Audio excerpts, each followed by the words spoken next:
उभारामध्ये खाल्लं पाणी घे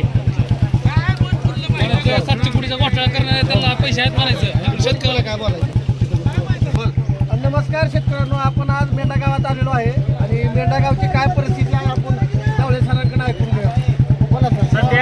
सध्या मेंढा ते गुगी जाणारा गुगी नितळी कोण मुरुड जाणारा जो रस्ता आहे त्या रस्त्यावर कमरे इतकं पाणी आहे. त्या पाण्यामध्ये आता 1 तासापूर्वी एक बुलेट वाहून गेली होती, तरी मेंढ्यातल्या सर्व नौजवान मुलांनी त्या बुलेटला पाण्यातून बाहेर काढलेला आहे. तरी सर्वांना विनंती आहे की कुणी स्टंटबाजी न करता पाण्यामध्ये जाऊ नये. पाणी उतरल्यानंतर रस्ता चालू होईल तोपर्यंत कुणी वाहन घालू नये ही नम्र विनंती. बरं, आपल्या गावात कांदा पीक होतंय, कांदा पिकाची काय अवस्था आहे सध्या संपूर्ण कांदा हा नेस्तानाबूत झालेला आहे. कांद्यामध्ये काही राहिलेलं नाही.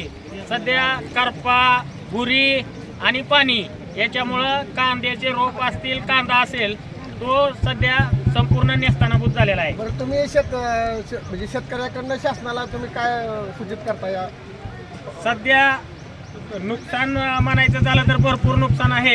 हे जे तुम्हाला सोयाबीन उभा दिसतंय हे सोयाबीन उभा आहे, पण याच्यामध्ये पाणी तर आहेच, परंतु सततधार पाऊस असल्यामुळं त्याच्या शेंगा ज्या आहेत सोयाबीनच्या शेंगा त्याच्यातून करे निघून बाहेर सोयाबीन जागेवर उगवत आहे. सोयाबीन जागेवर उगवत आहे. आणि कांद्याचं काय अवस्था? कांदा तर संपूर्ण भुईसपाट झालेला आहे, नेस्तानाबूत झालेला आहे. तुम्ही शासनाला काय सूचित करणार? शासनाला काय सांगणार? तरी सरकारला मी विनंती करणार आहे की पंजाब सरकारप्रमाणे सर्व शेतकऱ्याला हेक्टरी 50,000 रुपयाची मदत करावी आणि ज्यांचं काही शेत वाहून गेलेलं आहे, हे झालेलं आहे, त्यांना हेक्टरी 2 ते 3 लाखाची मदत करावी. धन्यवाद.